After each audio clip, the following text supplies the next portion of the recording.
ஆண்டவருடைய நாமம் மகிமைப்படுவதாக. பரலோக பிதாவே, இந்த வேளையிலும் நாங்கள் உம்மை நோக்கி பார்க்கிறோம் அப்பா. இந்த வேளையிலும் நீர் எங்கள் மத்தியிலே அசைவாடும்படி உம்மை நோக்கி அழைக்கிறோம். இந்த வேத வாசிப்பு நிகழ்ச்சியை எங்களுக்கு ஆசீர்வதித்து தாரும். கர்த்தருடைய மகிமை கூட இருக்கட்டும். கர்த்தர் கிரியை செய்வீராக. தேவ பிரசன்னம் எங்களோடு இருந்து எங்களை வழிநடத்தும்படி ஜெபிக்கிறோம். ஆண்டவரே, கிருபையாக இறங்கி வாரும். இயேசு கிறிஸ்துவின் நாமத்தில் வேண்டிக் கொள்கிறோம் பிதாவே, ஆமென். அன்பு நேயர்களே, இந்த வேத வாசிப்பு நிகழ்ச்சிக்கு நேராக உங்களை அழைப்பதிலே மிக மகிழ்ச்சி அடைகிறோம். உண்மையாகவே இது உங்களுக்கு மிகவும் ஆசீர்வாதமாக இருக்கும். என்ன பைபிள் ரீடிங் தானே அப்படின்னு ஹெட்டிங்கை பார்த்து விட்டுறாதீங்க. உண்மையாகவே இதை நீங்கள் தொடர்ந்து நீங்கள் கேளுங்கள். அந்த நிகழ்ச்சியை ஓராண்டிலே நீங்கள் வேதத்தை வாசித்து முடிக்கிற ஒரு அனுபவம் கிடைக்கும். எத்தனை முறை கேட்கிறீர்களோ அத்தனை முறை வேதத்தை வாசித்து முடிப்பீர்கள். இரண்டாவது, இதிலிருந்து தான் ஒவ்வொரு ஊழியக்காரர்களுக்கும் எல்லாருக்குமே வார்த்தைகளை கர்த்தர் கொடுக்கிறார். உங்களுக்கு வசதியான நேரங்களிலே இதை நீங்கள் போட்டு கேட்கலாம். இப்பொழுது வேதத்தை சுமந்து சில நேரங்களிலே அலுவலகத்துக்கு கொண்டு போக முடியாது, பயணத்தில் கொண்டு போக முடியாது.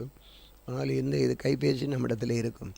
நீங்கள் கேட்டு அந்த அனுதின மன்னாவை நீங்கள் சாப்பிடலாம். இது அனுதின மன்னா. ஆகவே இதை நீங்கள் புசித்து ஆண்டைக்குரிய ஆசீர்வாதத்தை பெறலாம். பலவீன நேரங்களில் இதை பயன்படுத்தும் பொழுது விடுதலை கிடைக்கும். மரணப்படுக்கை வயதானவர்களை அவர்களுக்கு இது போட்டு வைத்தால் அந்த வார்த்தையின் மூலமாக தேவ சமூகத்திலே செயல். இப்படி பல ஆசீர்வாதங்கள், நன்மைகள் இதில் இருக்கும். கர்த்தர் உங்களை ஆசீர்வதிப்பாராக. நன்றி. இன்றைக்கும் பாருங்கள், சில சம்பவங்களை பார்க்கும் பொழுது ராஜாக்கள் நண்பர்களை எப்படியெல்லாம் விட்டு போகிறார்கள், அவர்களை எல்லாம் ஆண்டவர் எப்படி நடத்துகிறார் என்பது ஒரு சாட்சி. இதெல்லாம் உங்களுக்கு பயனுள்ளதாக இருக்கும். கர்த்தருக்கு மகிமை உண்டாவதாக. நன்றி. இன்றைக்கு 2 நாளாகமத்தின் புத்தகம் 13ஆம் அதிகாரம் வாசிக்க போகிறோம். 13, 14, 15 ஆகிய 3 அதிகாரங்கள். ராஜாவாகிய யெரொபெயாமின் 18ஆம் வருஷத்திலே அபியா யூதாவின் மேல் ராஜாவாகி 3 வருஷம் எருசலேமில் ராஜ்யபாரம் பண்ணினான். கிவியா ஊரான் ஆகிய ஊரியலின் குமாரத்தி ஆகிய அவனுடைய தாயின் பேர் மிகாயான். அபியாவுக்கும் யெரொபெயாமுக்கும் யுத்தம் நடந்தது. அபியா தெரிந்து கொள்ளப்பட்ட 4,00,000 பேர் ஆகிய பராக்கிரம சேவகரின் இராணுவத்தார் யுத்தத்திற்கு ஆயத்தம் பண்ணினான். யெரொபெயாம் தெரிந்து கொள்ளப்பட்ட 8,00,000 பேர் ஆகிய பலத்த பராக்கிரம அவனுக்கு எதிராக யுத்தத்துக்கு நிறுத்தினான். அப்பொழுது அபியா எப்ராஹிம் மலை தேசத்திலுள்ள செமராயிம் என்னும் மலையின் மேலே ஏறி நின்று, யெரொபெயாமே, எல்லா இஸ்ரவேலரே கேளுங்கள். இஸ்ரவேலில் என்றைக்கும் ஆளும் ராஜ்யபாரத்தை இஸ்ரவேலின் தேவனாகிய கர்த்தர் தாவீதுக்கும் அவன் குமாரருக்கும் மாறாத உடன்படிக்கையை கட்டளையிட்டதை நீங்கள் அறியீர்களா? ஆகிலும் தாவீதின் குமாரனாகிய சாலமோனின் ஊழியக்காரனான யெரொபெயாம் என்னும் நேபாத்தின் குமாரன் எழும்பி தன் எஜமானுக்கு விரோதமாக கலகம் பண்ணினான். பேலியாளின் மக்களாகிய வீணர் அவனோடு கூட கூடி சாலமோனின் குமாரனாகிய ரெகொபெயாம் அவர்களை எதிர்க்கக்கூடாமல் வாழ வயதும் திடனற்ற மனதுமாய் இருக்கையில் அவனுக்கு விரோதமாய் தங்களை பலப்படுத்தி கொண்டார்கள். இப்பொழுதும் தாவீதுடைய குமாரன் கையில் இருக்கிற கர்த்தருடைய ராஜ்யத்திற்கு விரோதமாக நீங்கள் பலன் கொள்ளலாம் என்று நினைக்கிறீர்கள். நீங்கள் ஏராளமான கூட்டம். யெரொபெயாம் உங்களுக்கு தேவர்களாக உண்டாக்கின பொன் கண்டுக்குட்டிகளும் உங்களிடத்தில் இருக்கிறது. நீங்கள் ஆரோனின் குமாரராகிய கர்த்தருடைய ஆசாரியரையும் லேவியரையும் தள்ளிவிட்டு தேசங்களின் ஜனங்களைப் போல உங்களுக்கு ஆசாரியர்களை உண்டு பண்ணவில்லையோ? இளங்காளையானாலும் 7 கடாக்களையானாலும் தன்னை பிரதிஷ்டையாக்கும்படி வருகிற எவனும் தெய்வம் அல்லாதவைகளுமாய் ஆசாரியனுமாய் இருக்கிறானே. எங்களுக்கோ கர்த்தரே தேவன், நாங்கள் அவரை விட்டு விலகவில்லை. கர்த்தருக்கு ஊழியம் செய்கிற ஆசாரியர்கள் ஆரோனின் குமாரன் பணிவிடை செய்கிறார்கள், லேவியரும் ஆமே. அவர்கள் தினந்தோறும் கர்த்தருக்கு சர்வாங்க தகன பலிகளையும் சுகந்த வாசனை தூபத்தையும் செலுத்தி காலையிலும் மாலையிலும் பரிசுத்த மேஜையின் மேல் சமூக தாப்பங்களை அடுக்கி வைக்கிறதும் பொன் குத்த விளக்குகளை அதன் விளக்குகளில் சாயங்காலந்தோறும் ஏற்கிறதையும் விசாரிக்கிறார்கள். நாங்கள் எங்கள் தேவனாகிய கர்த்தரின் காவலை காக்கிறோம், நீங்களோ அவரை விட்டு விலகினீர்கள். இதோ தேவன் எங்கள் சேனாதிபதியாய் எங்களோடு இருக்கிறார். உங்களுக்கு விரோதமாய் பூரிகைகளை பெருந்தொழியாய் முழங்குகிற ஆசாரியர்களும் இருக்கிறார்கள். இஸ்ரவேல் புத்திரரே, உங்கள் பிதாக்களின் தேவனாய் கர்த்தருக்கு விரோதமாக யுத்தம் செய்யாது, எங்கள் செய்தால் உங்களுக்கு சித்திக்காது என்றார். யெரொபெயாம் அவர்களுக்கு பின்னாக வரத்தக்கதாக ஒரு பதிவிடையை சுற்றி போக பண்ணினான். அப்படியே அவர்கள் யூதாவுக்கு முன் இருந்தார்கள். அந்த பதிவிடை அவர்களுக்கு பின் இருந்தது. யூதா ஜனங்கள் திரும்பி பார்க்கிற பொழுது முன்னும் பின்னும் யுத்தம் நடக்கிறதை கண்டு கர்த்தர் நோக்கி கூப்பிட்டார்கள். ஆசாரிகள் பொறிகளை முழக்கினார்கள். யூதா மனுஷர்கள் ஆர்ப்பரித்தார்கள். யூதா மனுஷர்கள் ஆர்ப்பரிக்கிற பொழுது தேவன் யெரொபெயாமையும் இஸ்ரவேல் அனைத்தையும் அபியாவுக்கும் யூதாவுக்கு முன்பாக முறியடித்தார். இஸ்ரவேலர் புத்திரர் யூதாவுக்கு முன்பாக முறிந்தோடினார்கள். தேவன் அவர்களை இவர்கள் கையில் ஒப்பு கொடுத்தார். அபியாவும் அவனுடைய ஜனங்களும் அவர்களில் மகா சங்காரம் பண்ணினார்கள். தெரிந்து கொள்ளப்பட்ட 5,00,000 பேர் இஸ்ரவேலிலே வெட்டுண்டு விழுந்தார்கள். அப்படி இஸ்ரவேல் புத்திரரும் அக்காலத்திலே தாழ்த்தப்பட்டார்கள். யூதா புத்திரர் தங்கள் பிதாக்களின் தேவனாகிய கர்த்தரை சார்ந்து கொண்டு மேற்கொண்டார்கள். அபியா யெரொபெயாமை பின்தொடர்ந்து அவனுக்கு உண்டான பட்டணங்களாகிய பெத்தேலையும் அதன் கிராமங்களையும், எசானாவையும் அதன் கிராமங்களையும், எப்ரோனையும் அதன் கிராமங்களையும் பிடித்தான். அப்புறம் அபியாவின் நாட்களில் யெரொபெயாம் பலங்கொள்ள மாட்டாதை போய் கர்த்தர் அவனை அடித்ததினால் மரணம் அடைந்தான். அபியா பலத்து போனான். அவன் 14 ஸ்திரீகளை விவாகம் பண்ணி 22 குமாரரையும் 16 குமாரத்திகளையும் பெற்றான். அபியாவின் மற்ற கிரியைகளும் அவன் நடபடிகளும் அவன் வர்த்தமானங்களும் தீர்க்கதரிசியாகிய இதோவின் சரீரத்தில் எழுதியிருக்கிறது. அதிகாரம் 14. அபியா தன் பிதாக்களோட நித்திரை அடைந்த பின் அவனை தாவீது நகரத்தில் அடக்கம் பண்ணினார்கள்.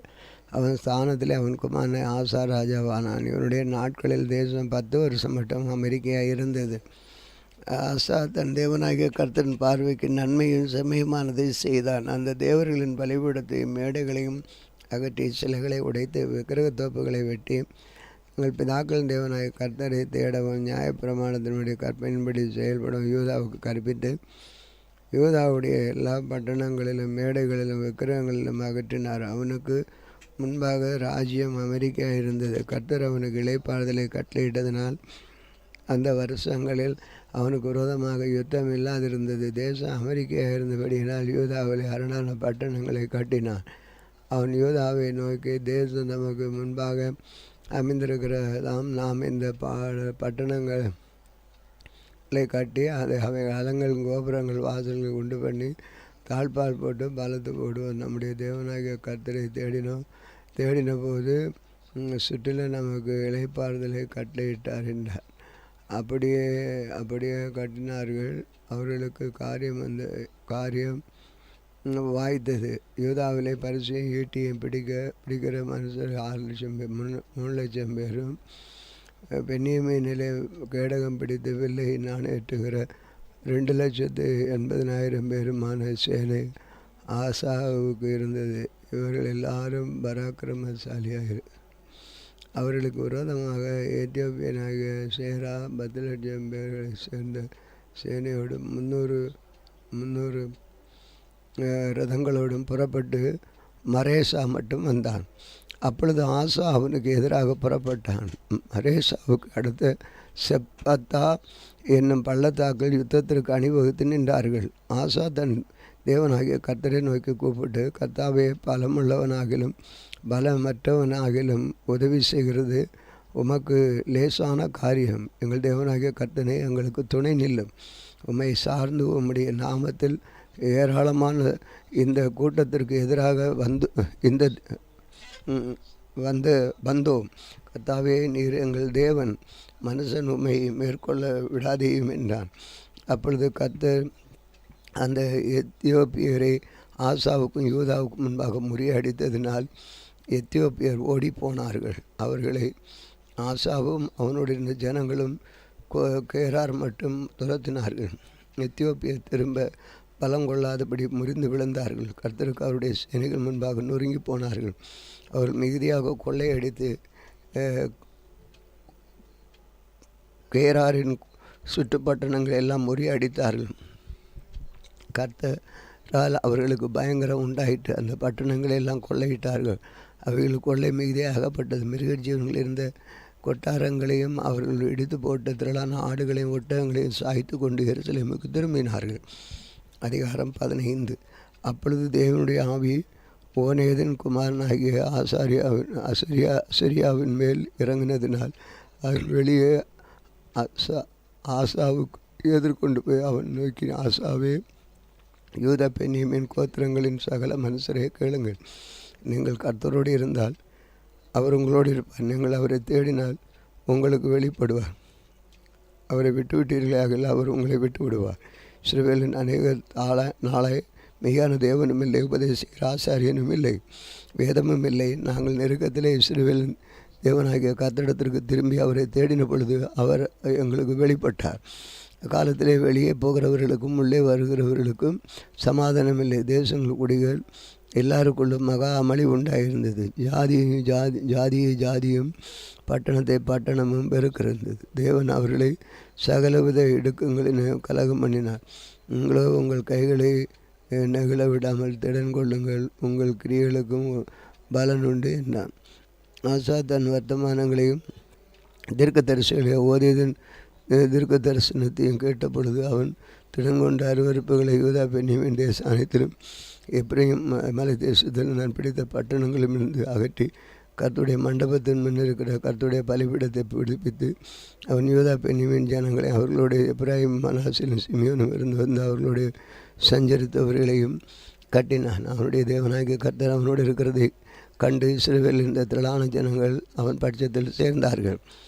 ஆசா அரசாண்ட 15ஆம் வருஷம் 3ஆம் மாதத்திலே அவர்கள் எருசலேமிலே கூடி தங்கள் கொள்ளையிட்டு ஓட்டி கொண்டு வந்தவைகளை அந்நாளிலே 700 மாடுகளை 7000 மாடுகளையும் கர்த்தருக்கு பலியிட்டு தங்கள் பிதாக்களின் தேவனாகிய கர்த்தரை தங்களை முழு இருதயத்தோடும் தங்கள் முழு ஆத்மாவோடும் தேடுவோம் என்றும், சிறியோர் பெரியோர் ஸ்ரீ புருஷர் எல்லாரிலும் இஸ்ரவேலின் தேவனாகிய கர்த்தரை தேடாதவன் எவனோ அவன் கொலை செய்யப்பட வேண்டும் என்று ஒரு உடன்படிக்கை செய்து மகா சத்தத்தோடும் கம்பீரத்தோடும் பூரிகைகளோடும் எக்காலத்தோடும் கர்த்தருக்கு முன்பாக ஆணையிட்டார்கள். இந்த ஆணைக்காக யூதா ஜனங்கள் யாவரும் சந்தோஷப்பட்டார்கள். தங்கள் முழு இருதயத்தோடு ஆணையிட்டு தங்கள் முழு மனதோடும் அவரை தேடினார்கள். கர்த்தர் அவர்களுக்கு வெளிப்பட்டு சுட்டுப்புறத்த அழுத்தமில்லாதவர்களை இளைப்பாற பண்ணினார். தோப்பிலே அருவருப்பான விக்கிரகத்தை உண்டு பண்ணின ராஜாவாகி ஆசாவின் தாயான மாகாளையும் ராஜாத்தியாக இராதபடி ஆசா விலக்கி போட்டு அவருடைய விக்கிரகத்தையும் நிர்மூலமாக்கி தகர்த்து கிதரோன் அட்டண்டையிலே சுட்டரித்து போட்டார்கள். மேடைகளை இருந்து தகர்க்கப்படவில்லை. ஆனாலும் ஆசாவின் இருதயம் அவன் நாட்களில் எல்லாம் உத்தமமாக இருந்தது. தன் தகப்பனும் நானும் பரிசுத்தம் பண்ணும்படி நேர்ந்து கொண்ட வெள்ளியையும் பொன்னையும் பனிமுட்டுகளையும் அவன் தேவனுடைய ஆலயத்தில் கொண்டு வந்தான். ஆசா அரசாண்டு 35ஆம் வருஷம் மட்டும் யுத்தம் இல்லாதிருந்தது. வாசிக்க வேண்டிய வேதபதி வாசித்தோம், ஜெபிப்போம். அன்பின் ஆண்டவரை தொடர்ந்து இந்த வேதபதி எங்களுக்கு தந்ததற்காக ஸ்தோத்திரம். தொடர்ந்து இதன் அடிப்படையில் கர்த்தர் எங்களை ஆசீர்வதித்து உம்முடைய மகிமை செய்ய கர்த்தர் கிருபை செய்யும். பலந்தாரும் சுகந்தாரும் இந்த நாள் ஒரு ஆசீர்வதிக்கப்பட்ட நாளாக மாற்றித்தாரும். இயேசு கிறிஸ்துவின் நாமத்தில் வேண்டிக் கொள்கிறோம் பிதாவே, ஆமே ஆமே.